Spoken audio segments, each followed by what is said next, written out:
Hello అండి, అందరికీ నమస్కారం. ప్రాన్స్ బిర్యానీ చాలా రకాలుగా ప్రాన్స్ బిర్యానీ చేసుకున్నాం. ఈ విధంగా కూడా మీరు ఒకసారి ట్రై చేసి చూడండి. చాలా టేస్టీగా ఉంది. తప్పకుండా ఒకసారి ప్రయత్నించండి.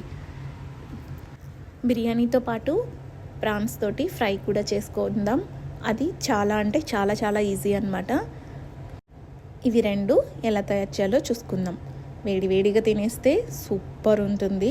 తప్పకుండా ట్రై చేయండి. ముందుగా బిర్యానీ కోసం ఒక గిన్నె ఒకటి తీసుకొని అందులో నెయ్యి వేసుకోండి. మొత్తం నెయ్యి వద్దనుకుంటే కొద్దిగా నూనె కూడా వేసుకోవచ్చు. ఈ నెయ్యి కరుగుతున్నప్పుడే మనం సన్నగా పొడవుగా కట్ చేసుకున్న పెద్దలపై ముక్కలు వేసేసి వీటిని వేయించుకోవాలి. లో ఫ్లేమ్లో పెట్టుకొని వేయించుకోండి. ఇవి వేగుతూ ఉంటాయి. ఈలోపు మనం ఇక్కడ ప్రాన్స్ తీసుకొని అవి శుభ్రంగా కడిగేసి అందులో కొద్దిగా ఉప్పు, పసుపు, అల్లం వెల్లుల్లి పేస్ట్ ఈ మూడు వేసుకొని బాగా కలుపుకోండి. మొత్తం ప్రాన్స్ ముక్కలన్నిటికీ కూడా ఈ మూడు పట్టేలాగా కలిపేసుకోవాలి. కలుపుకొని స్టవ్ మీద లో ఫ్లేమ్లో వీటిని ఉడికించుకోండి. ఇందులో ఉన్న వాటర్ మొత్తం పోయి ఉడుకుతాయి అన్నమాట. తర్వాత చూడండి, ఆనియన్స్ మనకి ఇలా లైట్గా ఫ్రై అవుతూ ఉంటాయి. ఇవి కొద్దిగా బ్రౌన్ కలర్లోకి వచ్చే వరకు వేయించుకోవాలి. ఇవి ఇలా వేగిన తర్వాత ఇందులో మనం చెక్క, లవంగాలు, స్టార్ అనేస్, బిర్యానీ మసాలాలన్నీ మీరు ఏమేమైతే వేసుకుంటారో అవన్నీ కూడా ఇందులో వేసేసుకోండి. తర్వాత పొడవుగా కట్ చేసుకున్న పచ్చిమిర్చి కూడా వేసి ఒకసారి బాగా కలుపుకోండి. బిర్యానీ మసాలాలు అంటే ఇంకా చాలా ఉంటాయి కదా. బిర్యానీ ఆకు, ఇంకా ఫ్లవరు, షాహీ జీరా మొత్తం అన్నీ వేసేసుకొని వేయించుకోండి.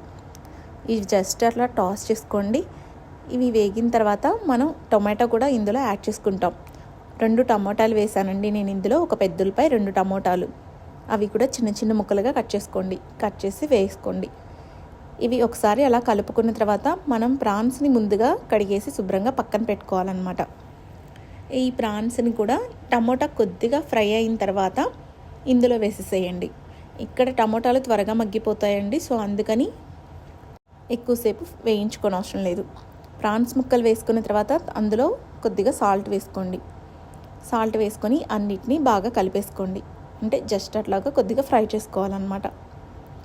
ఇందులో అల్లం వెల్లుల్లి పేస్ట్ ఒక 2 స్పూన్లు అల్లం వెల్లుల్లి పేస్ట్ వేసుకోండి. వేసుకున్న తర్వాత ఇది కూడా ఒకసారి బాగా కలిపేసుకోండి. ఆ మసాలా అల్లం వెల్లుల్లి ముద్ద అనేది ముక్కలకి పట్టేలాగా కలుపుకోండి. ఇదంతా కూడా మనం మీడియం ఫ్లేమ్లో పెట్టుకొని చేసుకోవాలండి. లేదా అడుగంటుతుంది అంటే లో ఫ్లేమ్లో కూడా పెట్టేసుకోండి. ఇదంతా ముక్కలకి పట్టిన తర్వాత ఇందులో ఒక 2 స్పూన్లు బిర్యానీ మసాలా వేసేసుకోవాలి. అంటే పెద్ద స్పూన్లు అండి.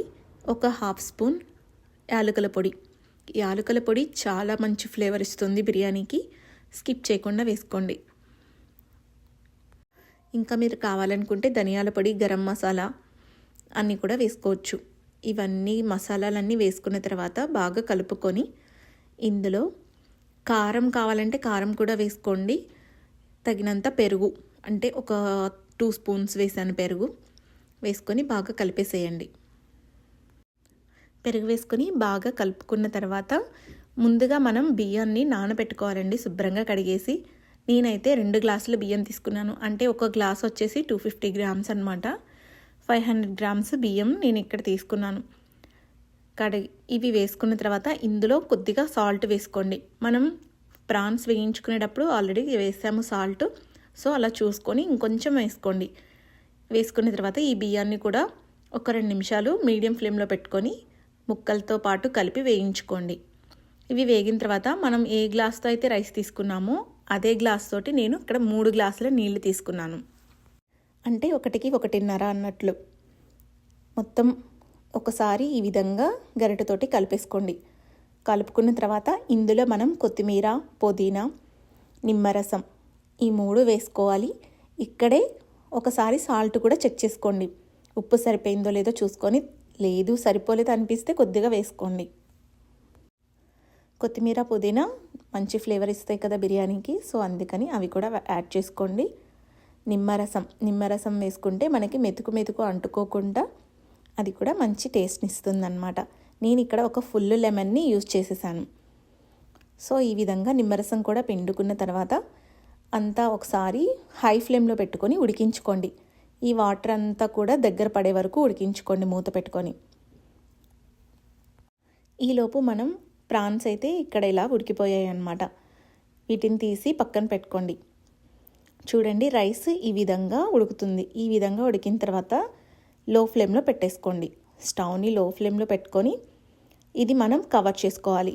ఫాయిల్ పేపర్ పెట్టుకోండి, లేదా క్లాత్ లేదా పిండి ఏదన్నా కూడా పెట్టేసుకొని ఈ విధంగా కవర్ చేసేసుకొని బరువు పెట్టేసుకొని లో ఫ్లేమ్లో ఉడికించుకోవడమే. సో మనకి రైస్ రెడీ అయిపోతుంది. పక్కన ఇంకొక ప్యాన్ పెట్టుకొని ఆయిల్ వేసుకొని మనం ఉడికించి పెట్టుకున్న ప్రాన్స్ ముక్కలు వేసేసి వేయించుకోండి. ఇందులో ఆల్రెడీ సాల్ట్ ఉంటుంది. ఇవి కొద్దిగా ఫ్రై అయిన తర్వాత కరివేపాకు కూడా వేసుకోండి, మంచి ఫ్లేవర్ని ఇస్తుంది. కావాలంటే పచ్చిమిర్చి కూడా వేసుకోవచ్చు. ఇవి కొద్దిగా వేగిన తర్వాత ఇందులో 1 స్పూన్ ధనియాల పొడి, 1/2 spoon garam masala, 1 spoon chicken masala, కారం రుచికి తగినట్లుగా, కొద్దిగా సాల్ట్ కూడా వేసుకోండి. చాలా లైట్గా వేసుకోండి, ఎందుకంటే ఈ మసాలాలన్నీ మనం రైస్లో కలుపుకున్నప్పుడు చప్పగా లేకుండా ఉంటాయన్నమాట. సో అందుకని కొద్దిగా లైట్గా వేసుకొని సాల్ట్ మొత్తం ముక్కలన్నిటికీ కూడా ఈ మసాలా పట్టేలాగా బాగా కలుపుకోండి. అంతా కలుపుకున్న తర్వాత చివరిలో కొద్దిగా కొత్తిమీర కూడా చల్లేసి లో ఫ్లేమ్లో పెట్టుకొని ఒక 2 మినిట్స్ మూత పెట్టేసుకొని మగ్గనివ్వండి. ఎందుకంటే ఈ మసాలాలన్నీ కూడా ముక్కలకి పట్టి మంచి ఫ్లేవర్ వస్తుందన్నమాట. అంతే అండి, ప్రాన్స్ ఫ్రై రెడీ అయిపోయింది. చాలా సింపుల్ కదా.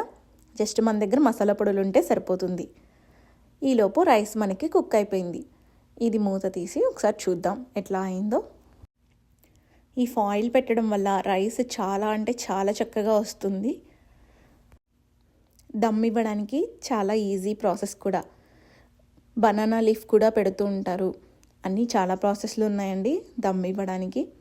సో నాకు ఇది ఈజీ అనిపిస్తుంది. చూసారా, మన రైస్ రెడీ అయిపోయింది. అంతే, టేస్ట్ అయితే అదిరిపోయింది. తప్పకుండా ట్రై చేయండి మీరు కూడా. ఇలా ఉన్నప్పుడు స్టవ్ ఆఫ్ చేసేసి కొద్దిసేపు ఉండనివ్వండి. చూసారా, రైస్ పొడి పొడిగా ఎంత చక్కగా వచ్చేసిందో. అంతే అండి, ఎంతో టేస్టీగా ఉండే ప్రాన్స్ బిర్యానీ రెడీ అయిపోయింది. Thanks for watching.